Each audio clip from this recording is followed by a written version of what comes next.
Well. First of all, happy Christopher Columbus Day, everybody. Happy Christopher Columbus Day. One of the greatest men who ever lived. And how convenient, right? I'm doing a live stream on a Monday afternoon, 5 o'clock. And yeah, usually I'm at work at this time, but I have Columbus Day off. So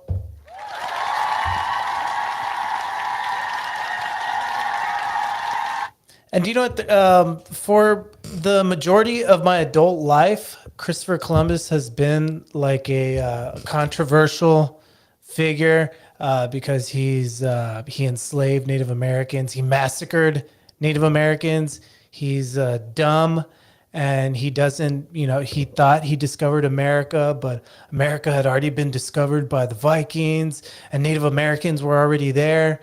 Well, they couldn't be Native Americans, right? If they were already there. And so he's just so criticized. And so why do we need to celebrate this holiday if he didn't discover anything, if he was a total monster, and if people hate him? And so why should we celebrate Christopher Columbus Day?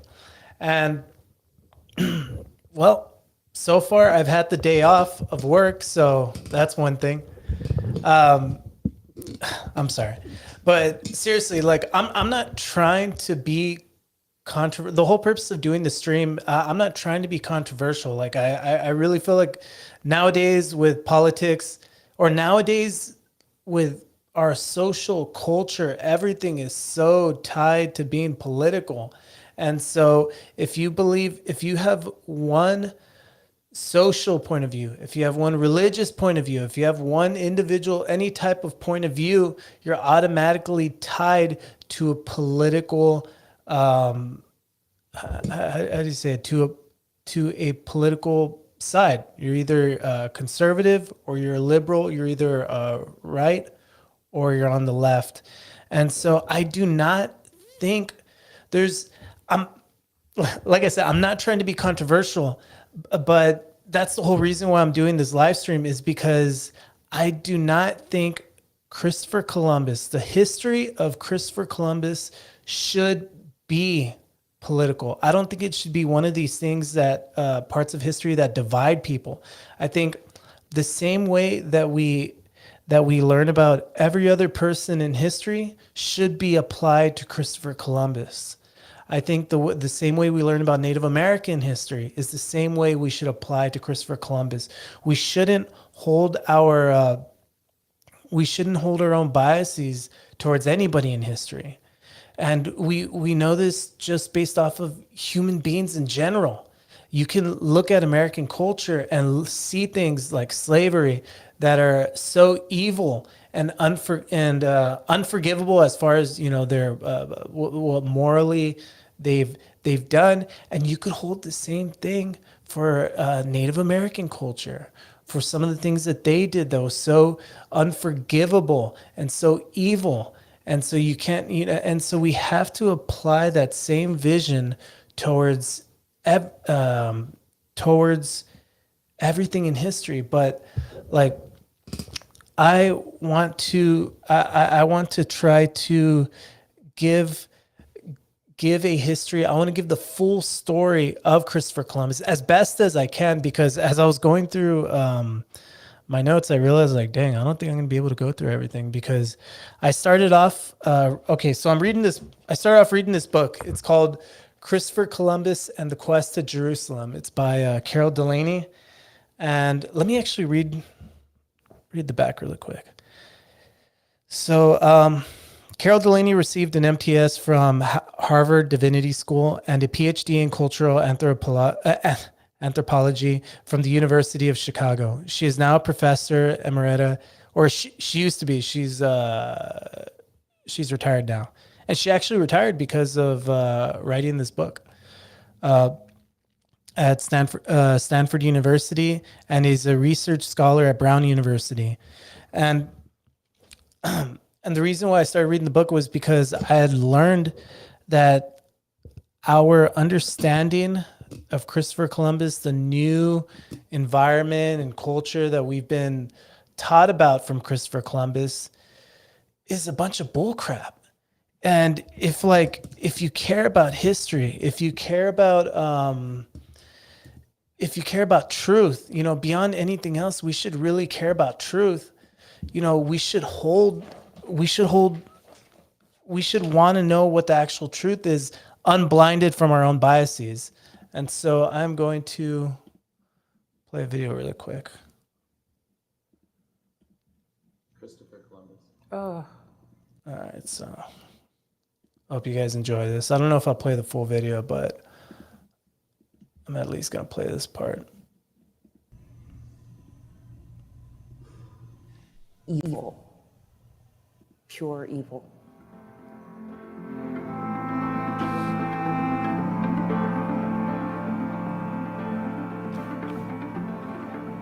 Invader. He got lost coming here, and he's the one that named us Indians because he thought he was in India. So he's not a good figure to the Native community. Confused? I don't think we should have a holiday for it. Pain, claiming North America as like land that could be claimed and could be taken. It's the start of a lot of pain. Christopher Columbus. I guess ignorance. Oh my God, murderer, rapist. Genocide. The atrocities committed, just grotesque. And the scars are still felt today. Evil? Evil. Fuck him. Yeah, fuck Columbus. Fuck Christopher Columbus. This would All be right. I think that's enough of that. Oh my gosh. Okay, so really, that's what we've been now conditioned to see Christopher Columbus as. He's just some huge evil person who killed a bunch of people, and so is that the truth? I'm gonna put up an interview and I'm just gonna put up the audio actually for an interview, and I'll put it in the description from Carol Delaney. This is by Donald Patty, who conducted the interview. This is directly from Carol Delaney, who wrote the book, and I'm going to go through the book right now. I just wanted to give a quick quote.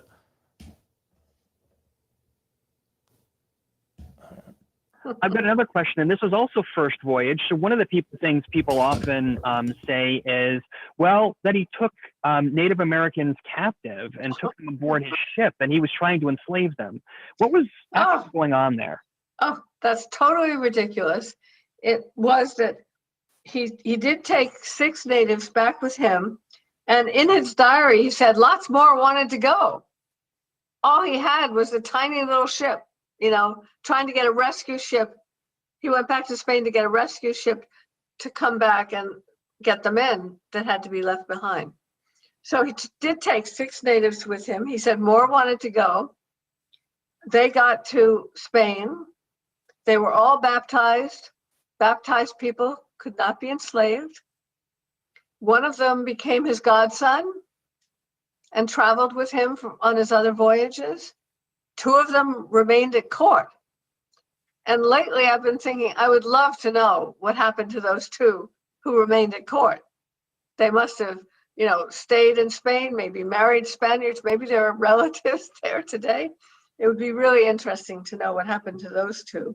And the other 3 wanted to go back home, and one of them died at sea. So the other 2, Actually 3 made of it back them, home. his godson and the other 2 went back. Wow, what an amazing experience that must have been going on. All right. That's enough of that. I don't want to steal the whole interview, but and so obviously this is somebody who's a trained anthropologist, and so obviously we have something a little twisted, right? And it's just okay. So I'm gonna quickly go through the book as fast as I can and as efficiently as I can, because I really don't want to make this go too long. Also, because I have to go somewhere soon. All right. So please, please, if you're watching this right now or watching it later, try to give me some grace, right? Try to give somebody who's trying to get the truth out there some grace. If you have your own interpretations of what happened, if you have your own interpretations of how writings directly from Christopher Columbus, because he has plenty of writings that are out there. He wrote a lot, and it's all out there for you to read in his own words in context. And you could determine for yourself, is this someone who's evil, or is this someone who's been deeply, deeply mischaracterized? And so just give me that grace, please. I'm trying to put out the truth, my interpretation of what the truth is. And I'm not here to tell you that it's white or black. It's somewhere in the middle, just as much as the way each and every one of us live our lives, not perfect, not by the straightest line, but we're human beings. And is this someone to be commended in the situation they're in, or is it somebody that was a total coward and a total monster? All right, so May 29th, 1453, that's when the fall of Constantinople to the Ottomans occurred. And so the biggest significance, this happened 2 years after Christopher Columbus was born in 1451. Why is this important? Because this was a city that housed the church of Hagia Sophia. Why is that important? Because that was along the route to Jerusalem, who was predominantly who was ruled by the Muslims. And so in Christian culture, they believed that before the second coming of Christ, that they needed to take Jerusalem back from the Muslims. It needed to be under Christian rule before the second coming of Christ.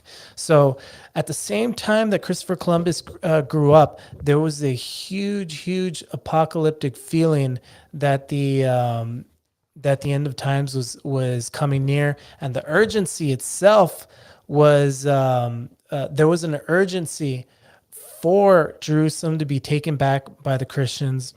And so he was inspired by Marco Polo's writings, John Mandeville's writings, and he was one of the things that, and the reason why the book is called The Quest for Jerusalem that Carol Delaney talks about is that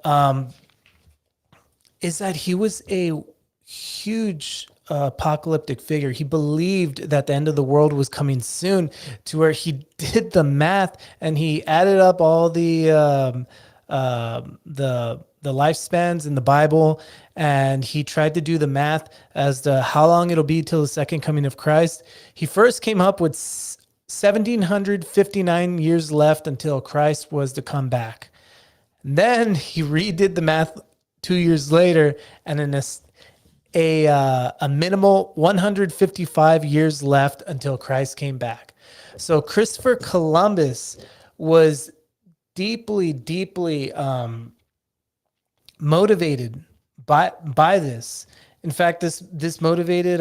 Why am I speaking like that? In fact, but okay, so he was hugely motivated by this because he thought the second coming of Christ was soon. So his whole motivation wasn't to discover a new world, wasn't for gold as what's commonly put out by him, that he was a greedy man that was motivated by riches. But what he wanted to do, he wanted to fund a route to the Grand Khan, because the Grand Khan was in Asia, and he believed that if he could what's up, Michael?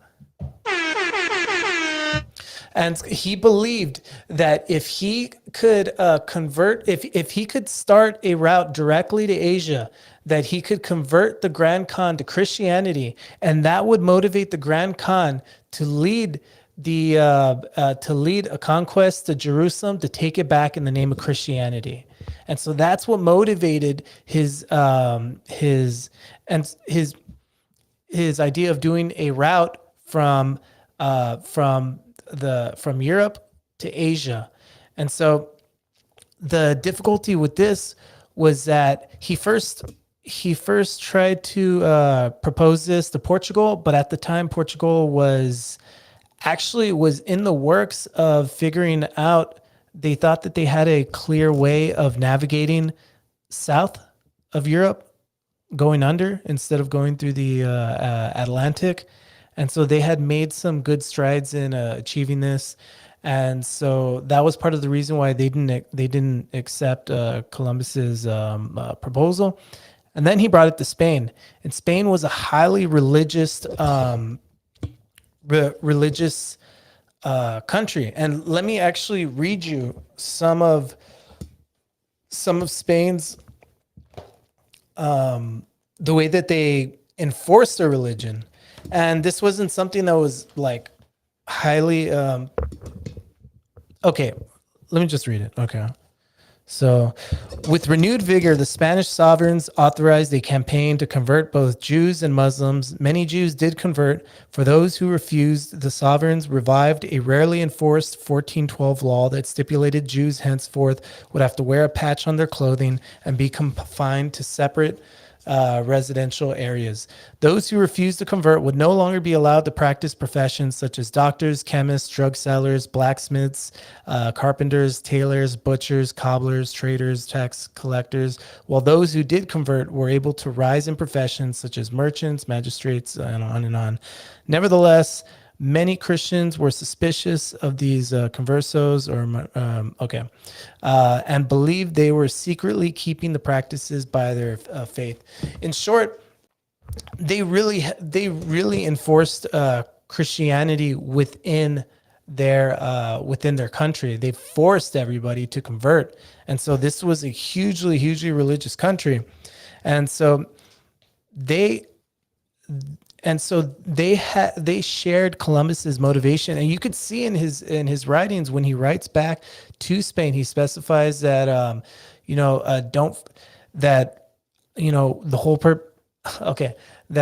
hopefully we get this gold, we find this gold so that we can fund our ultimate goal of the quest to Jerusalem. And then later on, when Spain starts doubting in his later voyages, once he starts experiencing issues, Spain starts doubting whether they're going to continue to fund this trip. And so he repeats it again in his letters back to Spain that please do not forget that we are doing this to so that we can take back Jerusalem. And so his motivations, not only is it not gold for the sake of riches, but he makes it very clear what his motivations are and what he pressed for Spain, and trying to remind them what both of their motivations were. Even when the trip wasn't profitable, he still was pushing for the voyage because he believed more in the purpose of what he was doing, not of how profitable it was. So it was on August 3rd, 1492, when he sailed the ocean blue. And so their trip went on for 30 days, and it was him trying to navigate directly through the ocean, and it was to the point where they were finding signs of life, but not exactly. And so everyone was ready to give up. And he told them, look, just give me 3 days. If we don't find land in 3 days, we can go back. On the third day, they found land. And so this is directly depicting their first interaction with Native Americans. In the hope that he and his men, so they just landed. They're giving their thanks to God that they were able to find land after 33 days on sea, and then they were met by the Native Americans, and so things were a little hostile. They didn't know whether to trust them or not. In the hope that he and his men would be received hospitably, Columbus's first impulse towards the native people was one of benevolence and friendship, motivated, not surprisingly, by a concern for their conversion to Christianity. And this is from Columbus's diary. In order that they would be friendly to us, because I recognized that they were people who would be better freed and converted to our holy faith by love, then by force. To some of them, I gave red caps and glass beads, which they put on their chests, and many other things of small value, in which they took so much pleasure and became so much our friends that it was a marvel. The natives too, this is Delaney speaking. The natives too were friendly and came swimming to the ships, launches where we were, and brought us parrots and cotton thread and balls and javelins and many other things. They traded them to us. Columbus's descriptions of the people, reflecting an almost anthropological attention to the detail, comes across as an open-minded and objective, writing what he saw with his own eyes. All of them go around naked as their mothers bore them. They are well formed, with handsome bodies and good faces. Their hair is coarse, almost like the tail of a horse, and short. They wear their hair down over their eyebrows, except a little in the back, which they wear long and never cut. And so, like, this is their first interaction with the Native Americans, and it's not hostile. They have good interactions with them. And so, back to the point about, was he motivated by gold? So from one of his letters that he wrote to the Spanish sovereigns, gold is a metal most excellent above all others, and of gold treasures are formed, and he who has it makes and accomplishes whatever he wishes in the world, and finally uses it to send souls into paradise. This is Delaney speaking. It is important to remember that as an agent for Ferdinand and Isabella, who are the king and queen of Spain, who Columbus is representing as he goes to as he's trying to discover a trade route to Asia. Columbus was driven to find gold in order to repay them with profits, so they might continue to finance his future voyages. More important, he knew that if he didn't find gold, his plan to wrest Jerusalem from the Muslims would quickly come to an end. So there's no evidence of, and actually let me read another.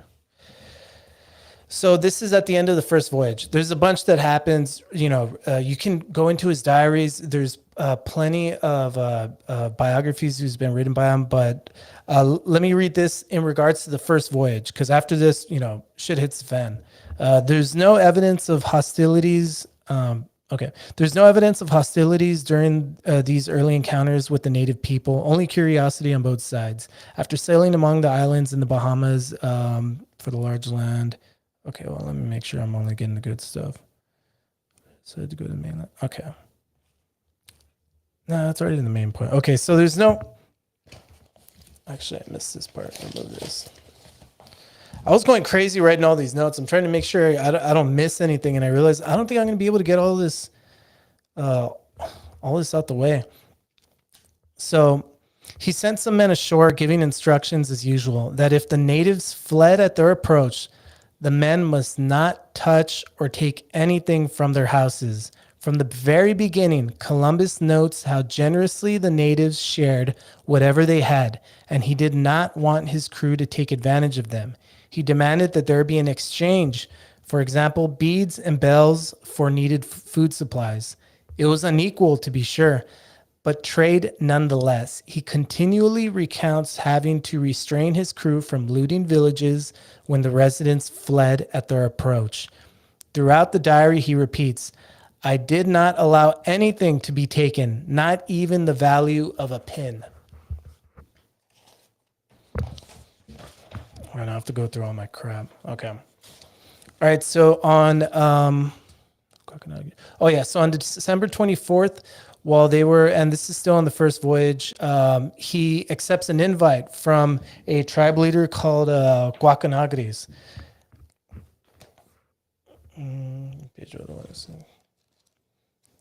Can't believe I have to go through all this crap. And so word got around of Columbus and the Spanish sailors, and so Columbus was actually invited. And this like I tried to, I'm just gonna collect some examples of Native Americans of him treating Native Americans, well, of him speaking good about Native Americans, about him giving direct orders not to harm, not to take advantage, not to enslave, not to rape, not to pillage any Native Americans. There were so many examples of his direct orders in his words, his direct speaking, his letters, not only in his diary, but letters he sent to Spain, letters he wrote on his own, letters he sent to other people, letters words written about him. There were so many examples that I just thought, screw it, I can't write all, I can't just give a bunch of quotes after quotes after quotes. So I'm just going to focus on the main examples, and here we go. So what happened was he accepted an invite for a tribe leader, Guacanagri, but their boat got stuck. And so when Guacanagri heard, and so the boat was falling apart, water was going in. When Guacanagri heard about the grounding of the Santa Maria, according to Columbus's description in his diary, he cried and sent all his people from the town with many large canoes to unload everything from the ship. And thus it was done in a very brief time. Everything from the docks was unloaded without a crumb or bread or anything at all being taken. It put all together near. He also ordered it put all together near some houses that he wished to provide, which were being emptied, where everything might be put and kept. He placed armed men around everything in order that they keep watch all night. Additionally, Guacanagri offered 2 very large houses for Columbus's crew and said that they would provide them with more if necessary. A translator of his diary, Robert H. Fuson, commented that Columbus expresses nothing but love and admiration for the Indians. His affection for the young chief in Haiti, Guacanagri, and vice versa is one of the most touching stories of love, trust, and understanding between men of different races and cultures come out of this period in history. Columbus had equally effusive praise for all the islanders, writing glowingly, "I believe that in the world there are no better people or a better land. They love their neighbors as themselves, and they have the sweetest speech in the world, and they are gentle and always laughing. Already they seem to be natural Christians. No wonder Columbus thought they would be easily converted. While once his men had desperately feared they would not be able to return to Spain, they now began to haggle over who would be fortunate enough to stay on the island, while Columbus and the rest of the crew would attempt to return to Spain on the tiny Nina. Ultimately, 39 to 42 men were left on the island, depending on whether the 3 overseers mentioned by Columbus. The men, let me just make sure I'm skipping all the unnecessary stuff. Okay.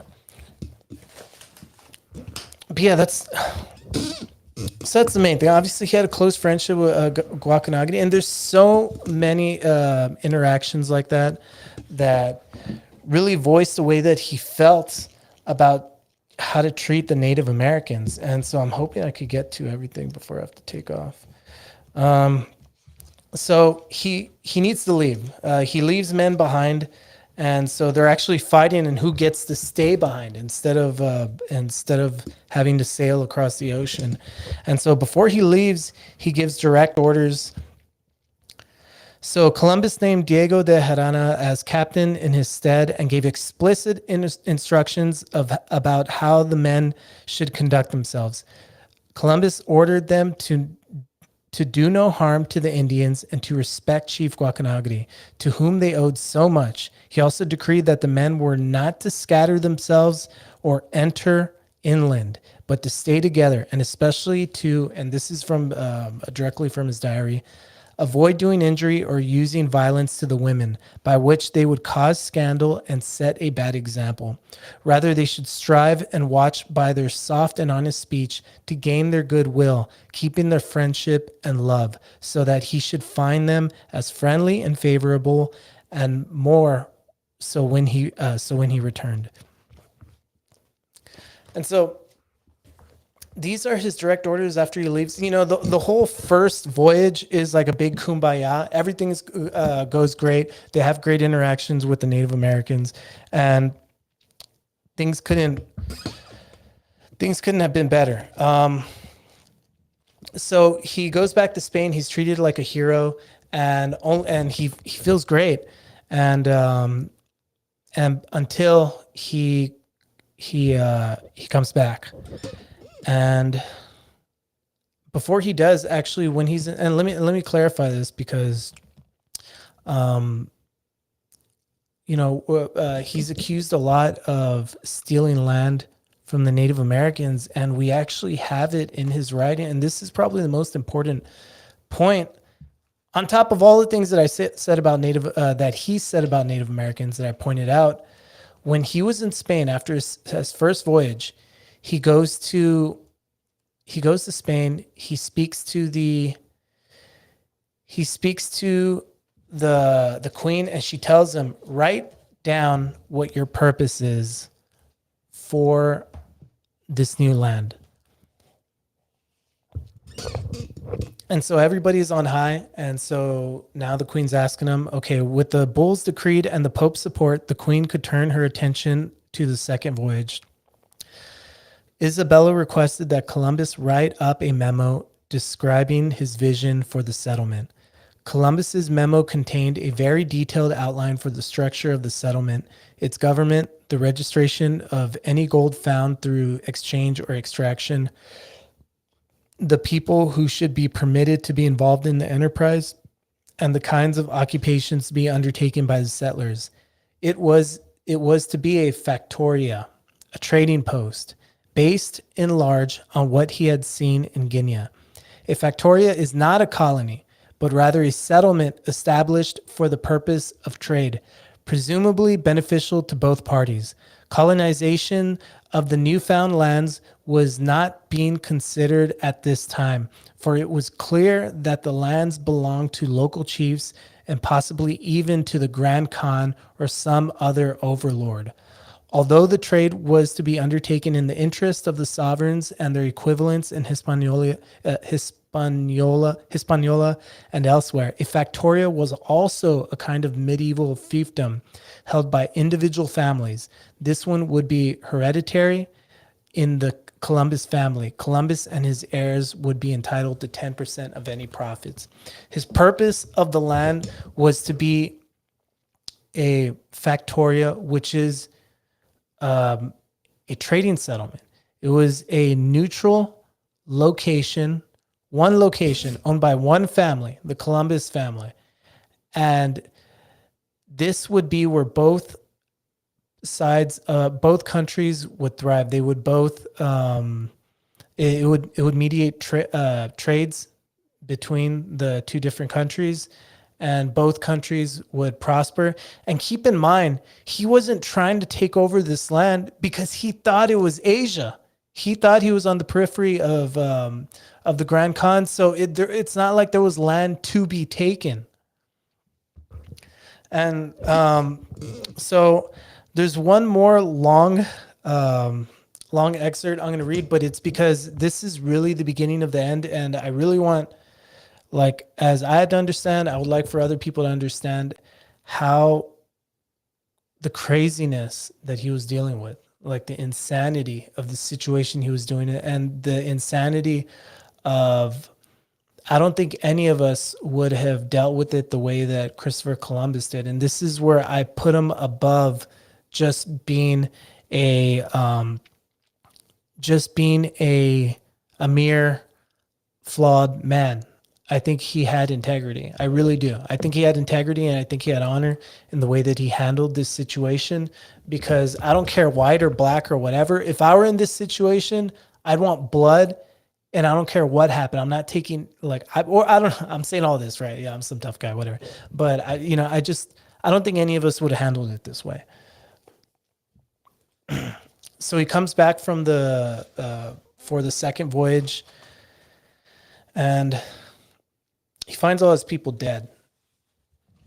All the people he left behind are dead.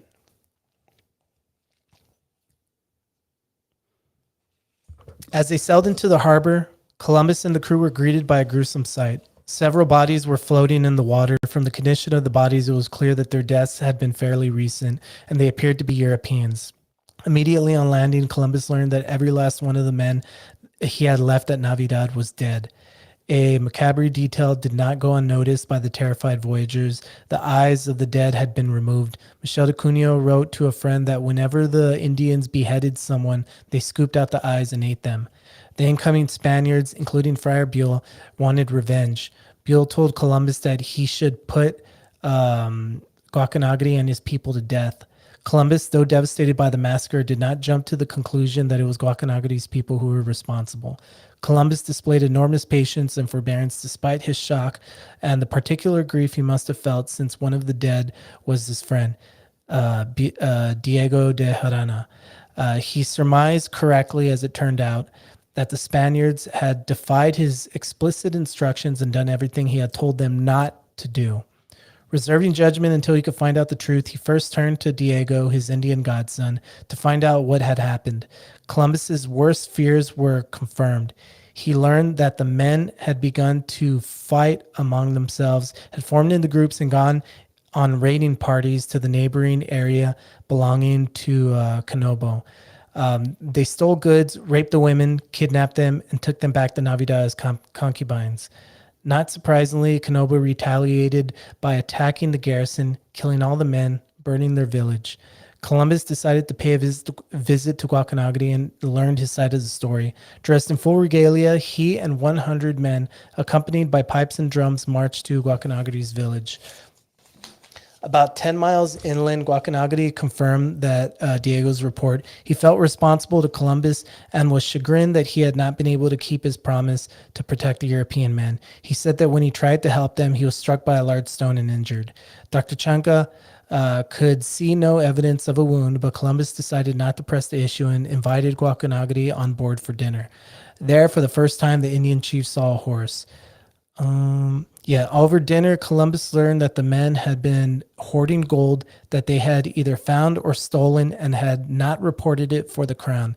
They had also been taking women and even girls as concubines. Although the 3 men he had put in charge had tried to restrain the debauchery of the men, they were unable to and unfortunately perished with them. Columbus wrote, and this is from his, let me see. Yeah, I think this is from his diary. Columbus wrote that he felt great pain, and though I know it happened through their own fault, there is much to be said. There is much to be sad about in such an event, and for me, it is a punishment greater than any experienced by their relatives, because I wanted them to win great honor at little danger, which would have been the case if they governed themselves according to my instructions as they pledged to. He had a difficult task ahead. He would have to inform the families about the deaths of their relatives and at the same time find a way to delicately explain the circumstances. It was perhaps easier to tell families about the death of the loved ones who had paid with their lives while trying to put a stop to evil behavior. Although the task was personally painful as well, he would have to tell... but it was more an odious duty to tell the families of the death of relatives who had committed despicable deeds. And so all of his men that he left behind did everything he told them not to, went around stealing, raping women, destroying villages, and they were killed because of it. And he had to tell their families that he brought. When they left on the first voyage, they went on 3 separate ships. And because it was so successful that he brought back a little bit of gold and he brought back Indians, and to show that, hey, like, this is proof that I actually, I actually discovered what he thought was Asia. And so with all the momentum, they funded 17 ships to go on the second voyage. And this was such a mistake, because at the same time that all these people are coming to the new land, they discover all of the Europeans have been killed. All of them are dead. And so they're all angry. They all want revenge. And some of them are resentful towards Christopher Columbus because he's not doing what they would like for him to do. He's not, even though he has the same sadness for one of his own friends were killed. And he should have that same anger, but he doesn't. And so he chooses to speak to Guacanagri instead of overreacting, and this causes a bunch of issues. And so there's 2 different people who come into political power within the colonies. You have Roldan and you have Bobadilla, and it's the same thing. And I wish I had time to go through all that. I was going to go through all the back and forth political issues.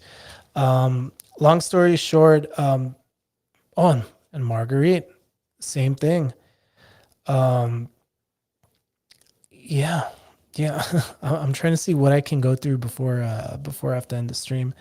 But it's the same thing. All of these people that he left behind at certain settlements, they totally went against his orders. They were stealing gold behind his back. They were hoarding gold behind his back. Some of them stole ships and were gone for months. And, it's just, there's only so much he could do. And there was politics within those people who were in those 17 ships. And there's stories of because there's so many people who are angry for blood, there's a story where he literally pretended that he was going to hang two Native Americans. He never killed one Native American. He pretended he was going to hang two Native Americans and then set them free, just so that the settlers can remain calm, that'll please their anger. Hey, I killed these Native Americans, and behind their back he set them free. And the only people that he killed by his hand were two Spanish settlers that came with them. And it was because he hung those two Spanish settlers that he was put into chains and he was sent back to Spain. And let me just read that. Actually, I'll do that last one. And then, like I said, there's so much into it. I really wish, make up your own conclusions about it. Read his read his diary, and make up your own conclusions from that. Maybe he's just a complete sociopath and he's writing somebody else's diaries about feelings that he doesn't have. But guess what? Those same writings that he's writing about apply to or are totally mirroring the letters that he writes to Spain, the letters that he writes to friends, the letters that he writes to other people. He's had a consistent same view on what he commanded his people to do, and the way that he felt about the land, the way he felt about the people, the way he felt about approaching Christianity. And I'm just going to read that one excerpt about Bobadilla.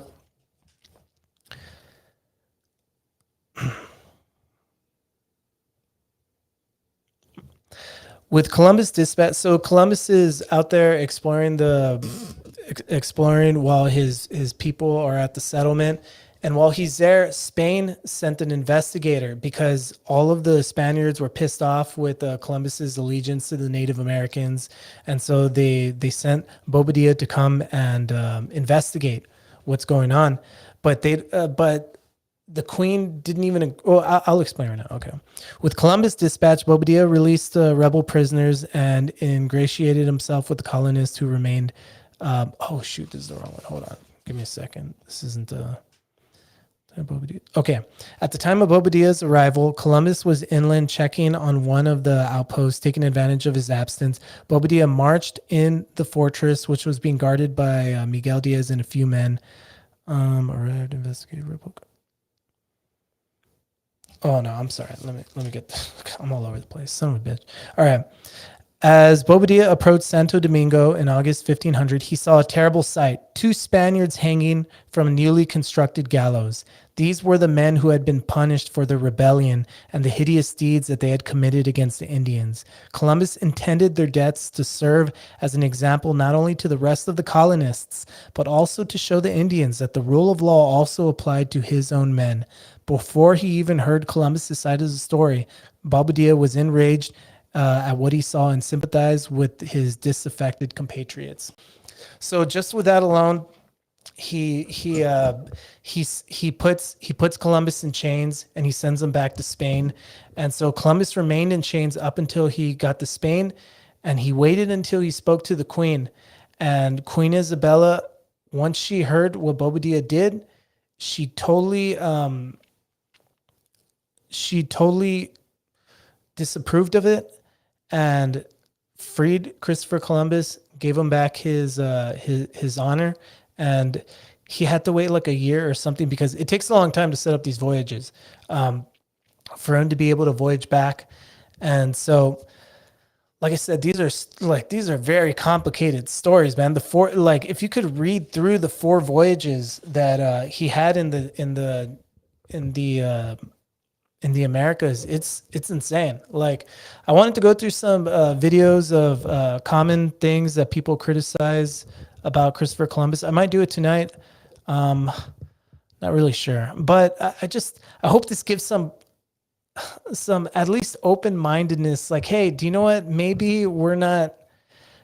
Maybe we have this a little bit wrong. You know, maybe he wasn't some crazy person who was just obsessed with being rich and wanted to kill a bunch of Native Americans. And maybe he actually loved Native Americans. Maybe he actually believed in peace. Maybe he actually believed in dignity. And maybe he held Christianity so true that he believed that the best way of approaching people who weren't in the faith, Native Indians, Native Americans, whatever you want to call them, was through peace and love and relationships. And that's exactly what he did. There's so many, like I was saying, I tried to start this off with, maybe I'm just going to give some examples of him treating Native Americans, courteously. There were so many examples of him bringing Native Americans onto the ship, showing them around, giving them gifts. And if they were any bit hostile, he would go out of his way to show that he was that